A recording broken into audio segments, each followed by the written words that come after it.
3, 2. I think we're live. I don't know. This is the first time I tried this way. Let me check. Is this the first time you've tried Hangouts or something? Yeah, I'm doing it through Hangouts because... There you go. Oh, I think it's working. Hey, oh, cool. We're live, dude. We've been live for like 10 seconds now. All right. Oh, man. Did I have to censor what I said 10 seconds ago? No, you don't. You're good. You're good. So this is the deal. Shannon's supposed to be here with us, and she's late, as usual, to the party. She tried to make up some bullshit excuse, so I fired her. I don't know. She might make an appearance at some point. We'll see. I don't know if she's worthy of it.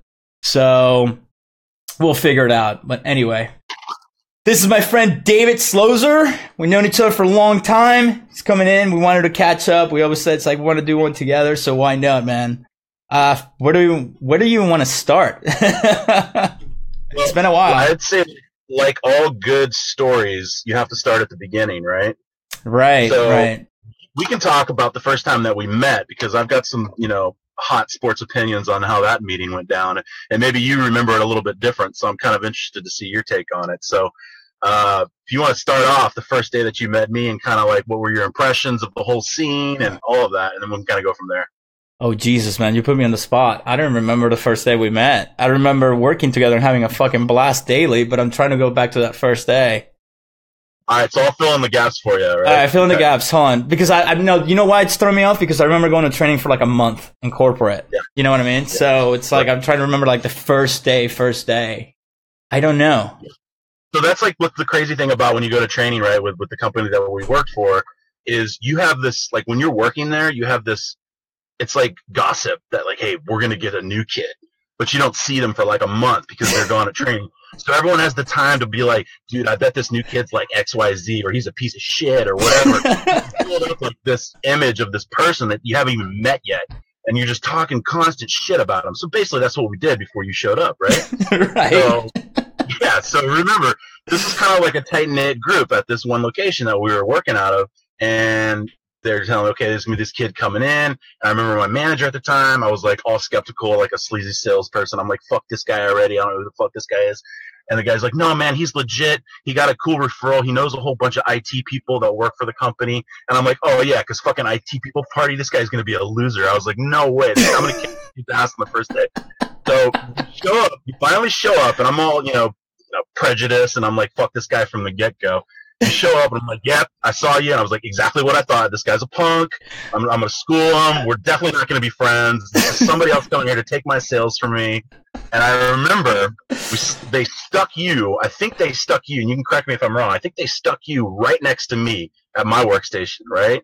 So what that basically... Hold on, you know what? I just got the whole flashback from the first day. So I first came in, and I had to go in the back and met our old manager, Ray, and then he sat me down with Damien. And Damien, which I'm still friends with. You keep up with Damien? I have. No, not in a long time. Oh but, man, I got to fill you in. I mean, he's super happy, but I got to tell you what's going on. I don't know if I want to say it publicly. He's pretty public about it, so I don't think it cares. Yeah, let's not out anybody unless they're outed, right? So. Yeah. I mean, I don't know. So I love Damien, so I don't know. I'll tell you after. Anyway, so I put with Damien, and he gave me the whole, what was that portal called? About Me, or whatever it was called. There's some kind of HR portal where you set up all your crap, and then they threw me to the cage, the lion's cage, and they put me right next to you, and then that was it.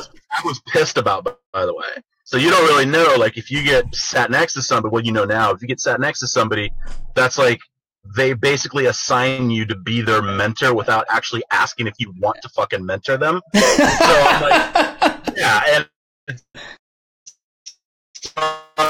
like, what is this bullshit right next to me? And so now you expect me to teach them all my cool tricks and shit, and I'm not down with that, right? Well, so we started hanging out, whatever. I'm like, all right, I'm just gonna watch TV. And this is what greasy salespeople do. Like when we were in this role, is like, I'm just gonna monitor this guy and see what his whole MO is about. Like if he's worth a shit, if he's good, is he just coming here to work for the fucking health benefits and he's gonna rob the store 2 weeks later? I don't know what's going on with this guy. Right? So, which fucking can and does happen. So I remember one of your first transactions with a customer, and I'll never forget it. I'll never forget it. I don't want to say it was definitely the first day, but it was very early on. And you were like super dismissive of the customer, but like in a kind of like a cool way, like where you were like almost like when you're playing hard to get with a girl. You know what I mean? I mean, yeah, I guess I'll get you my number, some shit like that. I don't know. You were playing it like over the top, super dismissive, like almost arrogant, but the customer was still like, all right, yeah, tell me more. And you're like, yeah, well, you didn't really know shit at the time, so you're kind of making shit up. But but they were like, all right, and they were like kind of like digging your vibe or some shit. I'm like, wait, what time? I was like, time out. I was like, what? This customer should have fucking ran for the hills. Like, pull a manager out here. Go get that guy over there that just got fucked with the mentorship. He clearly knows what he's doing. Something, but they did, and they stuck with you. You ended up like building up a really good rapport with them, and you sold them a whole bunch of shit. And I'm like, what the fuck just happened here? Like, this is not legit. Like, you don't just dismiss customers and act all arrogant and like a dick to them. You weren't really proactively being a dick in retrospect, but you definitely had this vibe that you were just like, yeah, I can take care of you. What do you want? You know? And then they were like, it was almost like some deep psychological thing where like maybe they were abused by their parents or something, and they were like, oh, I need to gain the affection of this guy who's selling me my shit. And it was so weird, and I don't know if you were doing it, and to this day, I don't know if you were doing it intentionally or if that's just kind of how you roll, but it fucking worked. And I'm like, all right, I'm gonna give this guy his due, and then I'll start. So then after that, you know, we started being cool, and I was like, okay, this guy, he's not a total dipshit, and I guess like we can be friends after that point. And I just distinctly remember that. So. About doing it. Process that information that I just threw on you. No, intentionally, part of it is, but at the same time, it's just like I did you know this? We worked together for years. I mean, after you got to know me, it's like I'm a big believer of we had people that we work with, and I'm not gonna mention names because I love them too. But it's like push. You know, here, buy everything. I'm not that type of person, but at the same time, I don't. Yeah, I know. I don't go out of my way to kiss your ass. Basically, if you don't want to buy it, then don't buy it. You know what I mean? But you're already here in the store. You already took the trip to walk through those doors, played with the fucking thing, and you're gonna tell me now you don't know if you're gonna buy it? No, man. Right. It's like a cat with a toy. You know, if you go after the if you give the toy to the cat gets bored. But if you pull it back a little bit, it's like, oh no, you're not good enough for it. Boom, man. It's like psychology 101. I do the same shit online. I actually started like, because you're right, like, so, but the cool thing that you had, and I just seem to remember too, is like, so that was like almost like the opening, right? Is the kind of dismissive, hey, yeah, we know why you're here. You know I'm gonna sell you shit, and I know you walk through the doors to buy shit. Now let's just fucking get this going. But once you got into it and you knew they were gonna buy something from you, like your mode flipped. And you were no longer like the dismissive asshole kind of guy. And not to say you're an asshole because you weren't, but you know, that mentality. Then you started being like their best friend, and you were like getting their fucking numbers and shit, and you're gonna go hang out with them later that night. And then they ended up buying more shit from you. And so I'm like, okay, so actually, like, my big thing is always trying to learn something from people, good or bad, whatever. So the biggest thing that I learned from you was once you think you got the sale done, you gotta fucking now be their best friend for life. They'll buy more shit from you and trust you even more. And fuck it, yeah, get their phone number and go have margaritas later if you want, because I think you did that on a couple occasions. Oh, I did more than a few times. Yeah, definitely. One of those nights I got in trouble too, but that's a whole different story. But anyway, you danced with the devil a couple times, my friend. I did, man. I did. It was a good thing that it happened. You know, so I learned a few things from it. You know, I do things a little bit different now, but. Yeah, that's what I did. I learned a lot from you too, though. I mean, you were always like very detailed and very like the way you walked customers through the process. It was always detailed, and you know, you will explain the whole process to them very, you know, step by step, and you will baby them through the whole process. I was just like, here's your shit. I'll see you later. You know, and I learned that from you, and I still use that to this day, believe it or not. Yeah, but man, we had some good times. Fuck, I don't even know where to start. I mean, we did so much shit in that place. Like, you know, even though that it was sometimes it was too much. I mean, we had Teddy, man, just Teddy by himself. That's like some entertainment. I'm gonna let you run with Teddy stories because I don't know, man. You pull the ripcord on the Teddy stories, and if you pick your favorite because there's a whole bunch of them. Oh, there's a character for everything. Are you kidding me? Yeah. I mean, if you like movies and any of you have seen that movie Waiting, that it was set in a restaurant, imagine this, but at a cellular store. It's basically the same exact thing. It's like you have each character that represents something. We could probably write a movie out of it. I know you could. You're a good writer. I know you could write a whole fucking script if you had to. I could, but I really will not. No, you have 2 kids now. It's too much work. But yeah, man, we had some characters. So you had me, which, dude, I will go out every night and get hammered. I'm talking about like hammered. I will come in the next day, and now that I realize that, and smelling like cigarettes, like booze from the night before, and somehow I still managed to pull through the day. I don't know how the hell I never got fired. And then that's the one thing is I don't ever remember you not coming to work. I was always there no matter what. You always were there, and you always looked like shit coming through the doors first. Like, even if you were starting like a fucking 12:30 shift, it was like you just woke up at 12:15, went to bed at 8 a.m., and now you're here ready to slang some shit. And I'm like, dude, if that was me, I'd be curled up in a bed reading a fucking novel or something. I mean, Jesus. Oh, dude, that was, when you're in your early 20s, that's a whole different story. Like, now, are you kidding me? I have 6 beers. I can't function for half a Sunday. And that's the one night I go out, and that's it. And I don't even smoke cigarettes anymore. I can't even stand them anymore, so I can't even imagine. Look at you, man. I know. Health conscious. Are you, like, vegan now? What's going on? Hell no, I'm not taking it that far, man. I love my meat. So, now I'm not giving that up, but... I certainly can't do the things that I used to, but I don't know. We have so much. You're growing up. You're growing up, man. That's what you're supposed to do. I know I got married. I went to your favorite place that you lived at for, what was it, 2 years? Hawaii? Yeah, years. Yeah. That was amazing. Where did you stay? Oh, dude, we went through like every island. I can't remember all the hotel names. I mean, I can. It's just too much. But I mean, it was beautiful. Now I get it. Why I'm surprised you left. Like I tell. Because it's expensive to live there, that's why. It is fucking expensive. Gas was like $4 a gallon when I was there or something like that. But we had gas at $4 a gallon in Texas at one point too, so I guess you get used to it if you're making money. So I'm always curious, people that visit Hawaii, because like when I moved there, I had never visited, never been there, never traveled, nothing. When I moved there, I just had 2 packs of bags and I fucking got on the airplane and that was it, and I lived there. But I'm always curious as people's perceptions of Hawaii.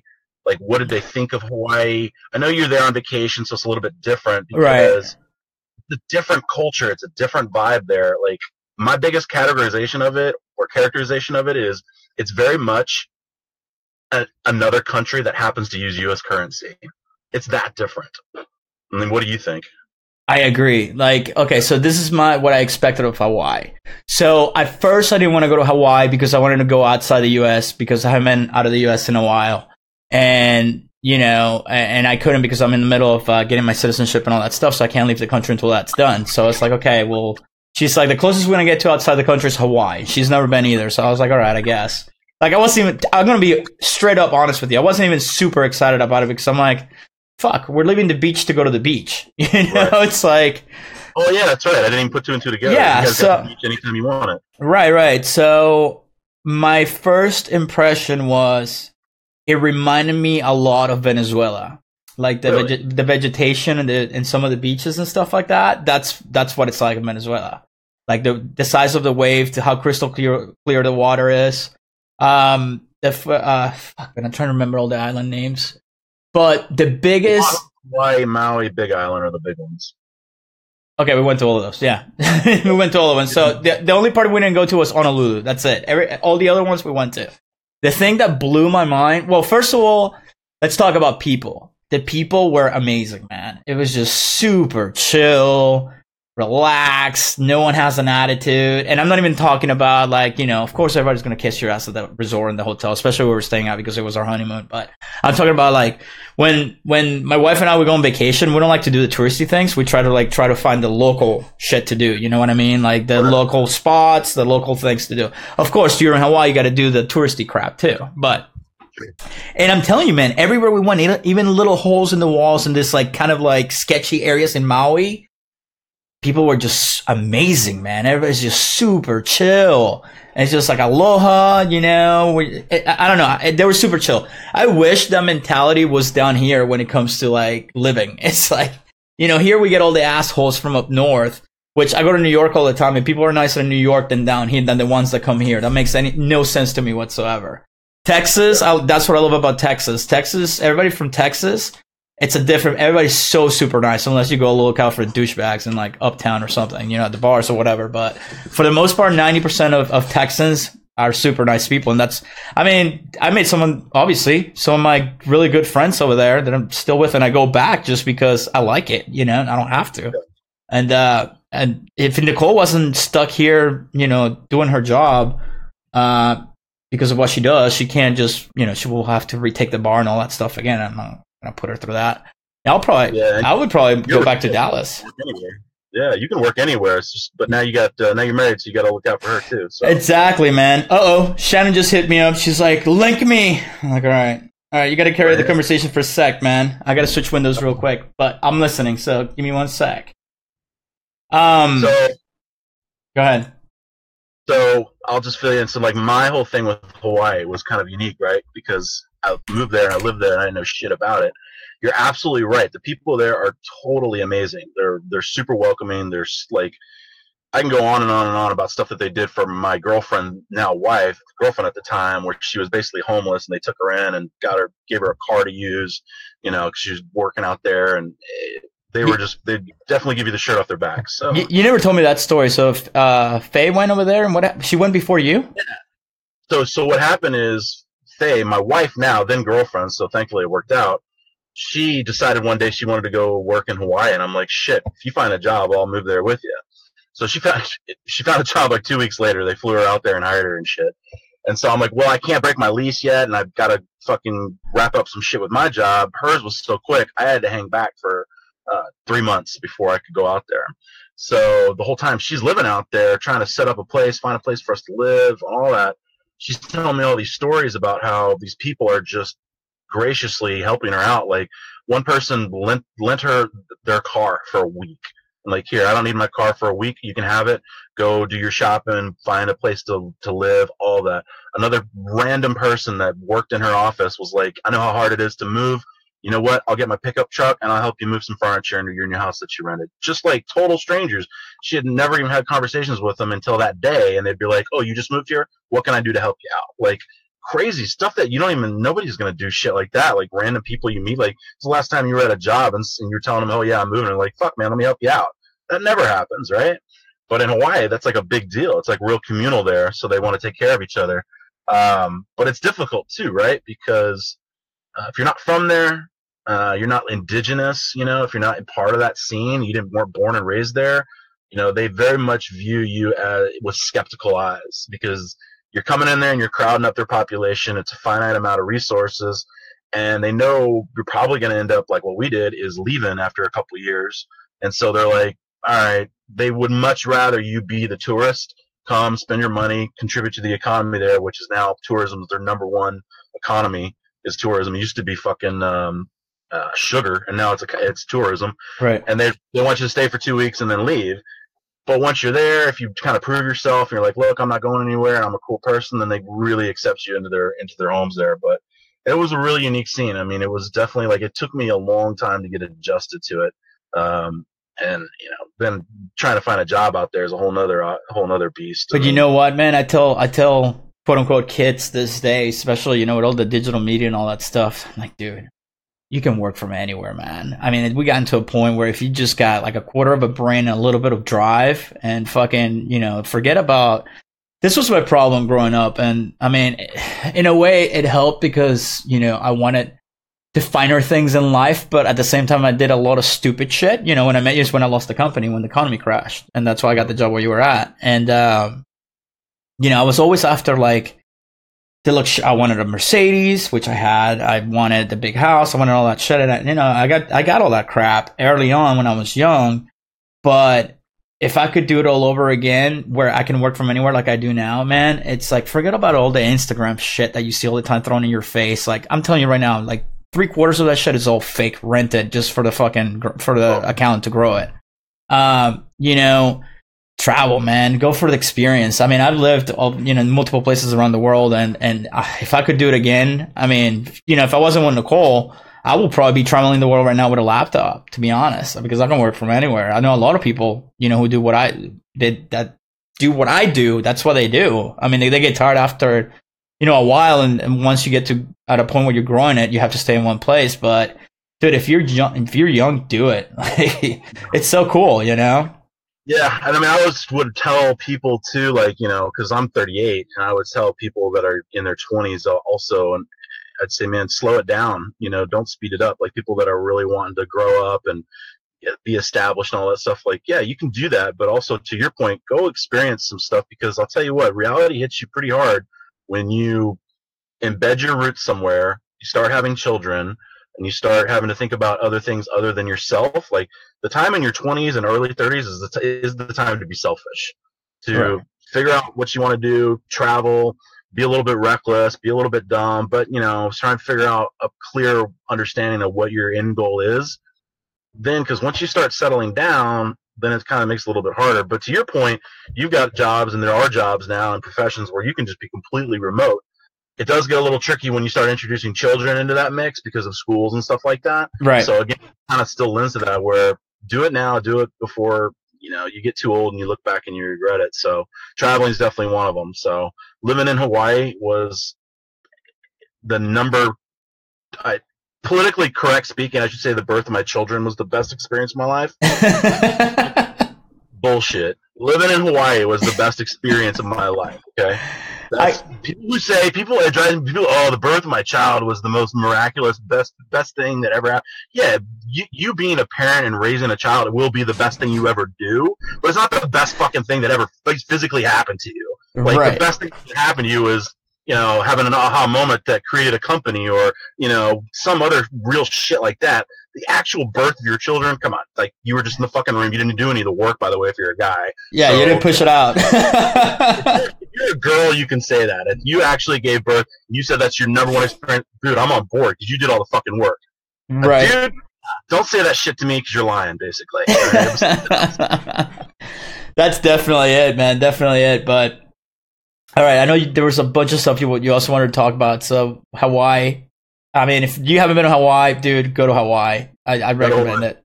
Yeah, for sure. We're not getting paid for this endorsement, but just go. Yeah, exactly. We're not getting paid for it. So, I know you had questions for me, so let's get them out of the way. All right. So this is your expertise, right? So Facebook, right? Right. So first, I'll just ask you, because I didn't listen to some of the other podcasts. You guys might have already beat it down, but what are your thoughts on the whole Facebook controversy as it stands right now?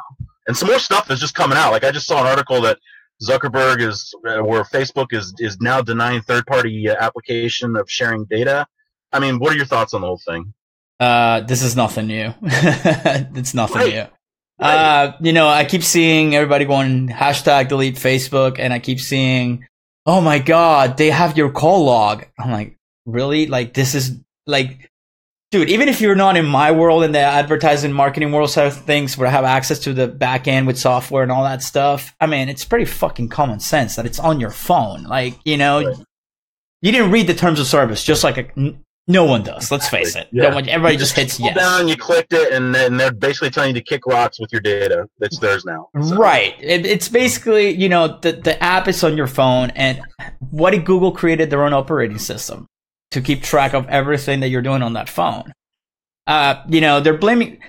Here's the thing. All the big companies in Silicon Valley have this beef with Facebook, and I call them Zucks.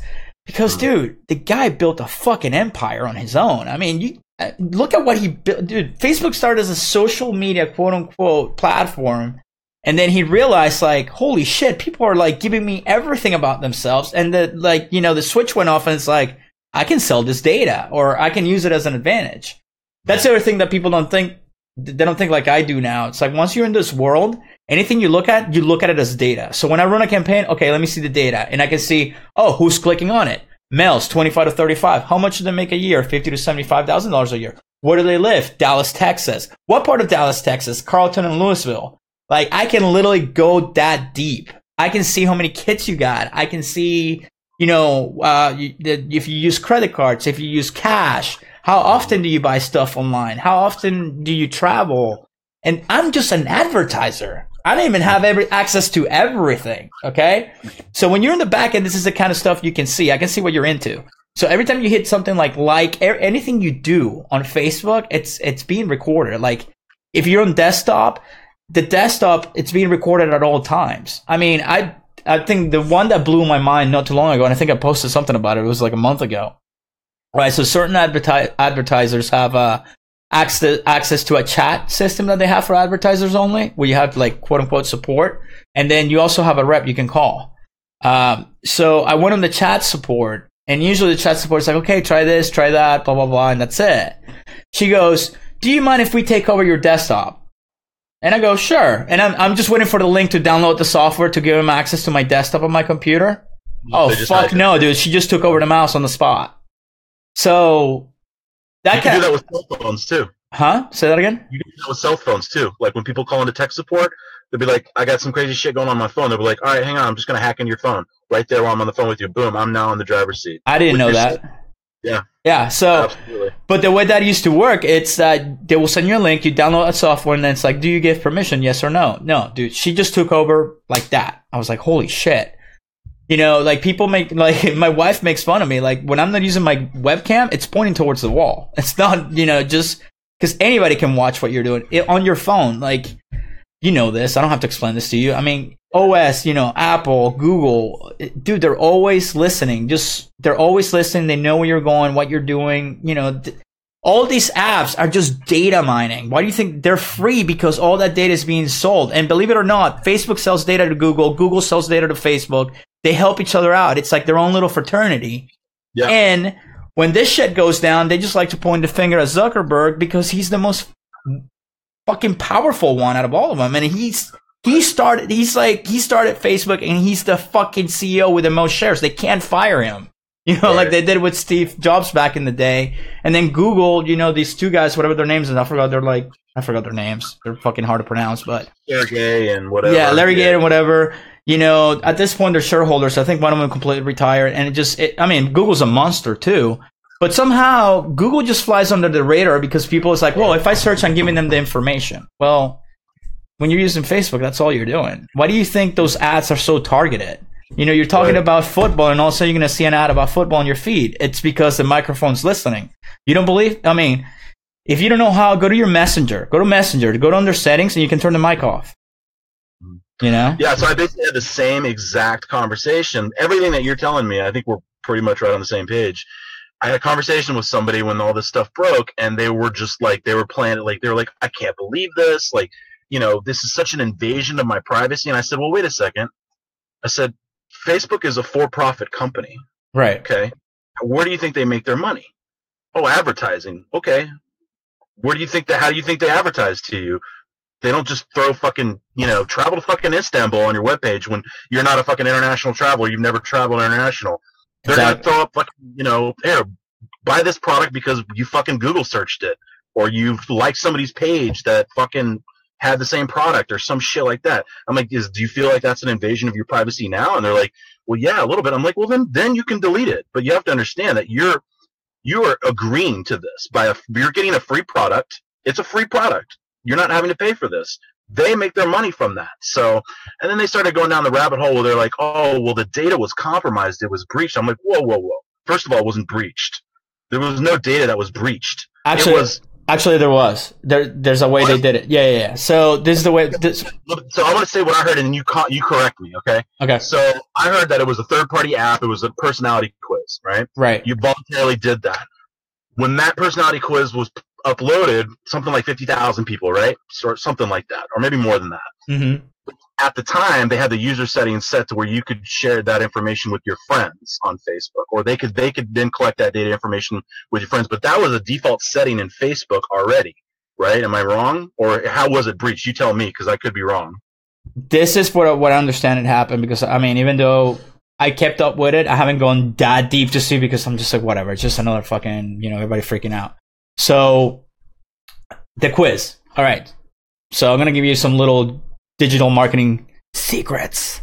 All right. All those quizzes that you guys see, that are done, those are just for marketing. I don't know why people like to take quizzes online. They just like to waste time. I mean, all we're doing when we do that quiz, it's to get the interaction from you, to get you to click over and then get you through the quiz and get your email address at the end with your first name and last name, so I can remarket to you later, build a list out of it, and then create a custom audience where I can, advertise to. So if you're taking a quiz about travel, I'm going to find out where you want to go travel the most, or what, based on your answers, we're going to tailor the product to you, and then we're going to hit you with an ad on the back end, and we're going to put you in an email sequence on what's called an email sequence on the back end. That's what those quizzes work. That's what those quizzes do. The other one that's very popular right now, the other two ones that are just killing it right now, the first one was from Google. It was like, scan your face so you can see what painting you look like. Dude, they're scanning your face to put in their database. That's what they're doing. That's just an excuse to scan your face. I mean, Facebook already. Okay, if you go on my page on the developers conference of last year, they actually show how good the software is getting at recognizing stuff in pictures and video. As a matter of fact, if you ever check Facebook on desktop, I've taken screenshots that are in my group that sometimes, how when you load a picture and the picture's broken, you get that little broken picture thumbnail type of deal, and you can see the code underneath. It tells you what's supposed to be in the picture. I actually caught screenshots out of it. So the software, and they showed it off. They showed it off last year at the developers conference, at Facebook. Video. Keep in mind, this is both videos and pictures, not only pictures. The algorithm is going to pick out who's in the picture based on all the photos you have ever uploaded to Facebook, because that's how it tags you automatically. It recognizes your face. It recognizes what's in the picture. So if there's a TV, it's going to recognize that there's a TV in the picture. If there's a refrigerator, it's going to pick out the refrigerator. If there's a computer, it's going to pick up a computer. It's going to say computer, video game system. It recognizes now. That was last year. It's getting to the point that it's now recognizing if you're wearing a Nike shirt by the logo on your shirt. Wow. That's how far it's getting. And it's just going to get better and better and better and better. And everybody's freaking out about Facebook. Go buy some fucking Facebook stock because it just dropped. This is your chance to make some money because it's not going anywhere. They've been working in virtual reality. They've been working in all this other shit. The worst thing that can happen right now with Facebook is they have so much data on everyone that the only thing that could happen at this point is the platform evolves into something else, but it's still Facebook. Maybe it won't be about your friends hanging out and what we do now. It can turn into just a newsfeed of websites. I don't know. It could go a million different ways, but it's going nowhere. I can assure you of that. They know what you like. Facebook. Do you think that it's going to get regulated on a federal level? Like a Facebook or whatever. I know Instagram's the same thing. Instagram's not really part of this because it's way more pedestrian than Facebook. But, oh no, it's part of it. Facebook owns Instagram. They own Instagram, but I don't know if people really. I don't know. Instagram to me is just fucking pictures of my kids and pictures of food at a restaurant. It's not that much. It is, but at the same time, Instagram is keeping track of where you're at, where the pictures are taking, where you're, if you're a restaurant, what restaurant you're at. They look at your meal, they know what you're ordering, and they put, and then they'll get the data from the credit card companies and match up to what's shown in the pictures to see what people are spending their money on. And dude, it's fucking deep. This is not like a joke. Like they get all, they see what you're buying. And then based on the pictures and stuff like that at the time, they can time when the picture was taken, where it goes fucking, dude, it's scary shit if you really think about it. But at this point, from your perspective, since this is your world, so what would be your opinion? Do you feel like that we're kind of in the wild, wild west still of the internet and data mining and data sharing, and that at some point it's going to get too out of control, or the government's going to step in? I don't know the answer. I'm just curious, like, what your perspective is on that. Do you think that we still in the wild, wild west where people can just do whatever, the company owners can just do whatever the fuck they want with our data, and now we might be getting to a point where it does need to be regulated, or maybe not, or do the business owners need to be more responsible? What's your thought on it? Oh man, I have so many thoughts. Okay, so as an advertiser, and this is how I make my money now, and an agency and all that, do I want it to be regulated? Fuck no. Because the access that I have to stuff, it's so like honed in to the point where your ROI is so good. And now the big companies are jumping in. So, our ad spend cost is going up because now Pepsi, after 7 years, it's like, hey, maybe we should invest in this Facebook thing. People are really using it.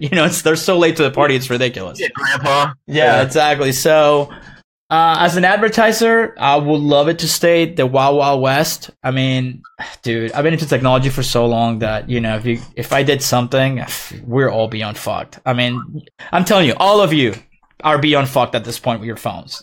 You're done. If really they wanted something. If you go to court and something happens, they can actually submit a subpoena or a warrant, whatever it's called, to Facebook, and then Facebook will send a file with your whole profile and everything you've done. Even if you type something and delete it, they have screenshots of that.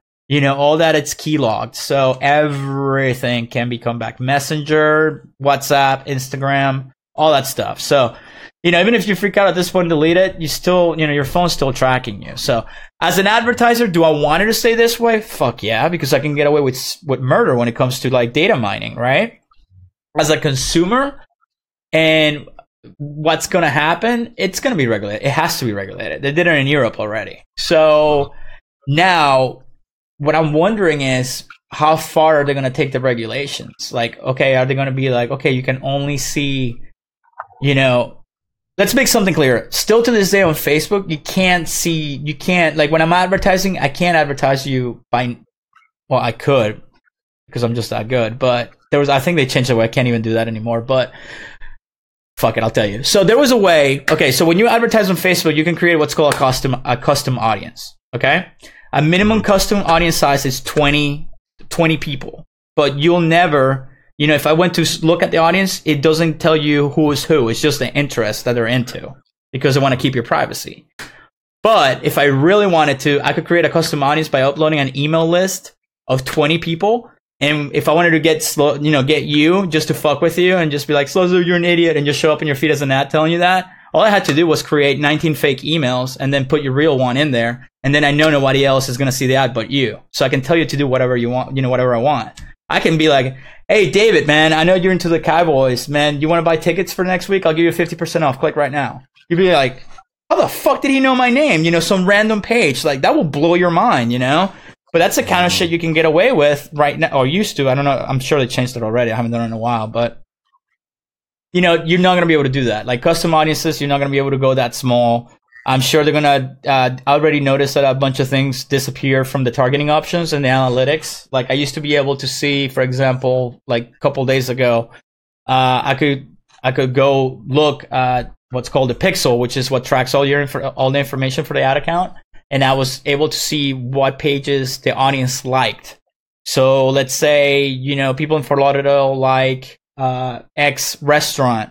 I'll be like, well, I have a business, and if people like that page, 20,000 of them, if I throw an event there, they're going to show up because they like it. I already have that data. So I was able to go that deep. I'm sure that what's going to happen now, they're going to regulate it to a point where you can still be that targeted, but it's going to be more generic. So it's going to raise the ad cost, and then, you're going to have to pay more for stuff. And I don't know. We'll see, man. It's kind of interesting. I don't know. I'm not a big fan of the government stepping in when it comes to this stuff. But, with internet, what happened with, what was it? The internet, net neutrality. Neutrality, yeah. I'm not happy about that at all. People who are not in this world, they don't know what's going on.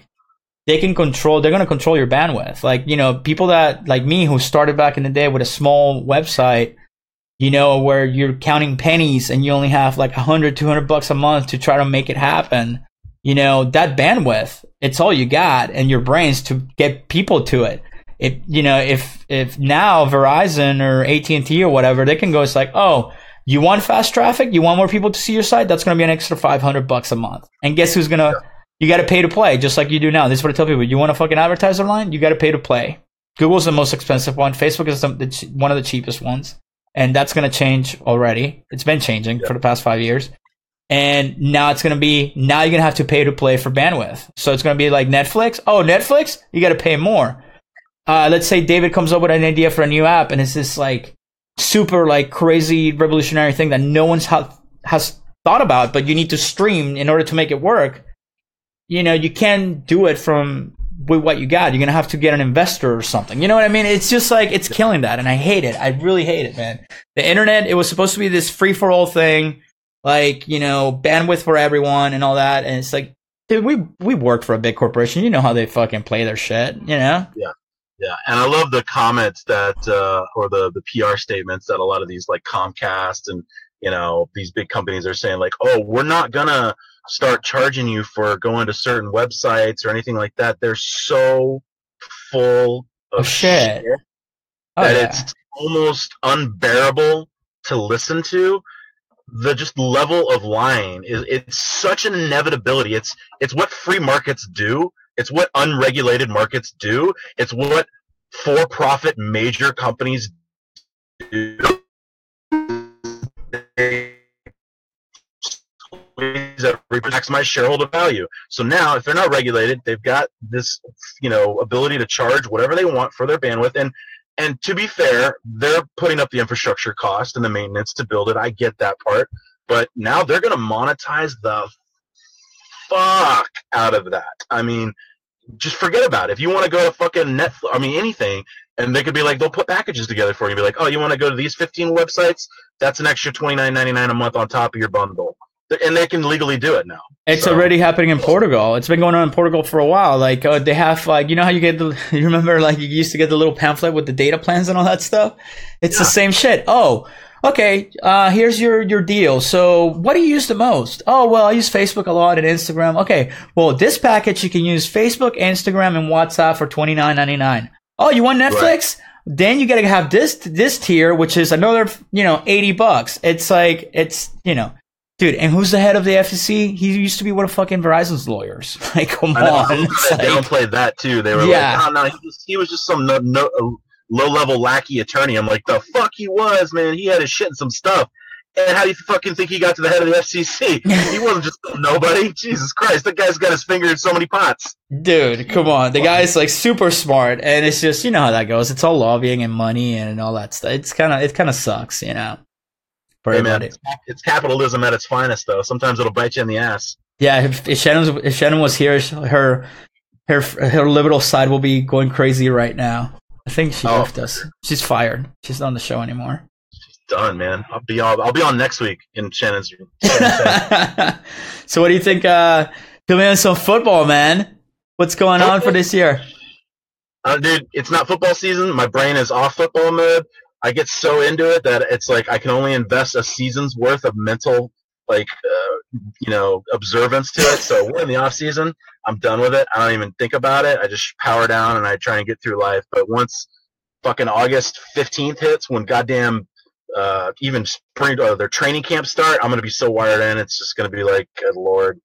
I know I need to quit looking at football. It's really just the Cowboys. I just have an obsession with that team, and it's so unhealthy. It's like a bad relationship, because especially they haven't done shit for me in the last 20 years. I keep going back to them. It's like I'm such an abused boyfriend, and it's like I'm like, no, but you know, but she loves me. She really loves me, even though she doesn't fucking give me a Super Bowl ever. So I just keep going back and dealing with the bullshit. But it's whatever, man. It's my lot in life. I don't care. How sick and disgusting is it that I'm not like a Dallas Cowboy fan is trying to portray themselves as like this abused and battered fan when all they were like the fucking shit for like 40 years in the NFL, and it just so happens the last 20 years they've been dog piss, and so now I'm trying to play it up like, oh, poor pitiful me, Dallas Cowboy fan with fucking 5 Super Bowls, you know? I'm such a hypocrite. I'm a walking hypocrite. You know what though? Like, I was talking to somebody, who was it the other day? Because obviously everybody hates the Cowboys down here, so it's like it sucks. If I want to go watch a game somewhere, it's like I'm the only one, you know? So I get so much shit for it. Dude, carry the flag voice over there. I love it. Yeah, man. Always. So, I was talking to somebody. It's like, oh, what if something happened to Jerry Jones and Cuban bought the Cowboys? I think, dude, that would be amazing. Yeah, that would be weird. I mean, obviously that would never happen, but it's a cool hypothetical because you got the Jones family clan that's like already fucking 3 generations past Jerry Jones and in succession to take over the team. It's like the goddamn monarchy. Yeah. You got Stephen Jones, who's his oldest son. He's going to take over.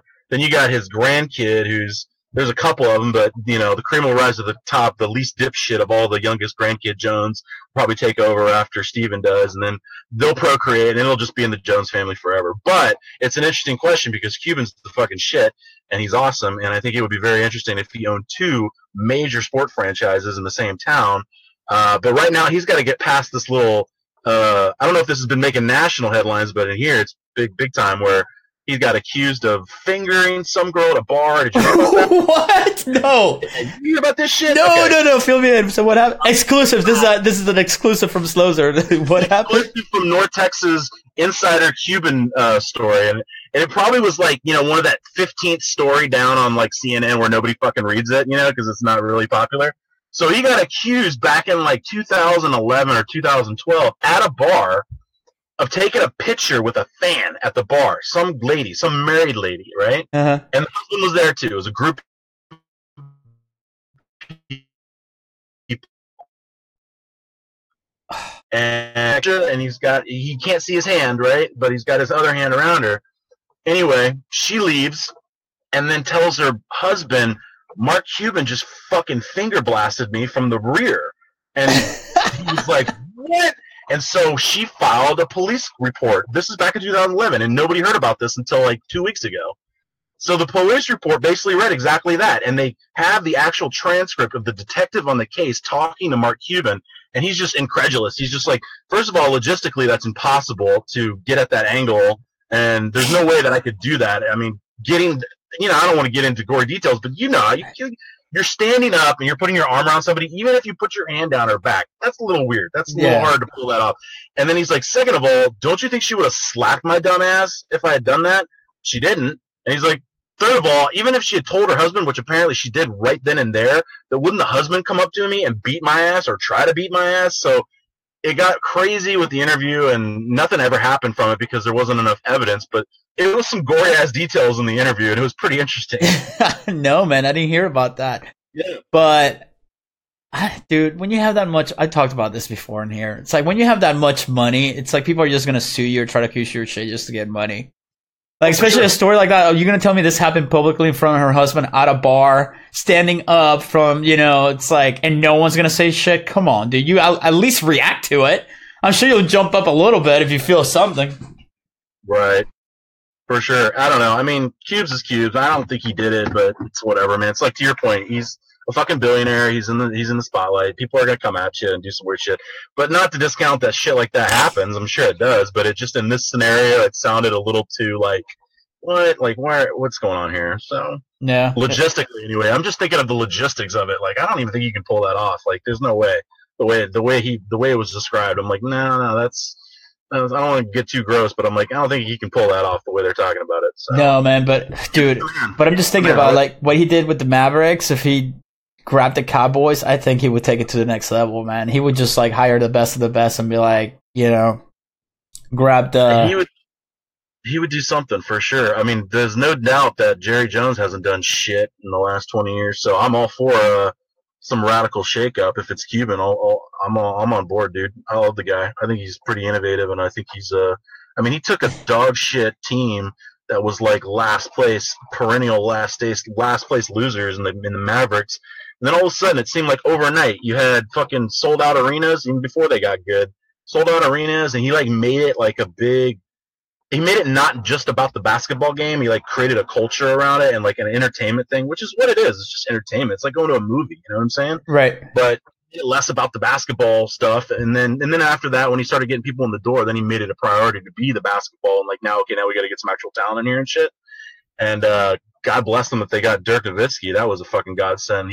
I can't believe that dude's still playing. I think this might be his last year though. So. I don't follow basketball. Is he still playing? Fuck yeah, dude! He's 40 years old this year, and he even said he's probably coming back next year. And you know what? Even when I lived there, man, like you never heard a bad story about the guy. Cuban, I heard stories, but I expected that from Cuban, like being cocky asshole sometimes. But Dirk, I've never heard a bad story about Dirk. Like you never.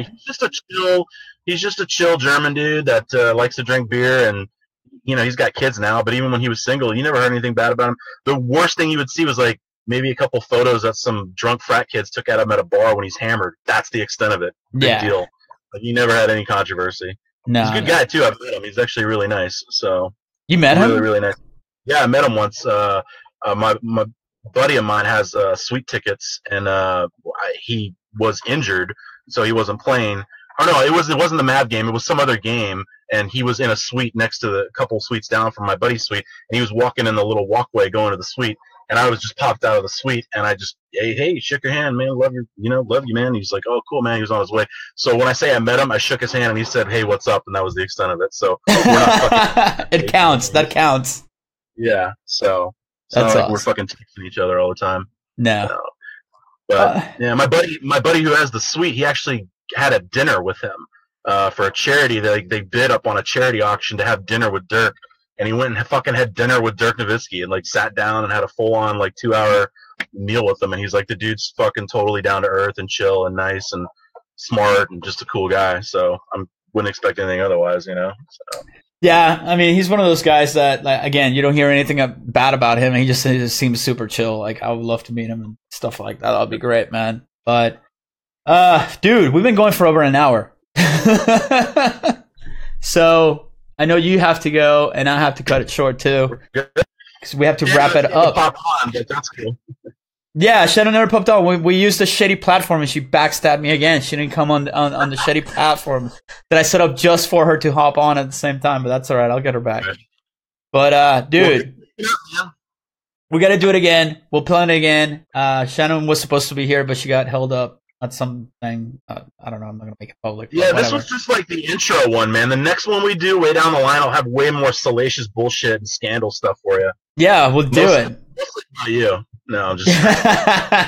It's all right. That'll work. Yeah, we'll do another one with Shanon and like hit it up a little bit, and then we can pick on her because that's what will make it super fun. But dude, thank you so much for coming on, and we'll plan another one. And everybody, thank you for watching. Thank you for listening, and then I'll see you guys later.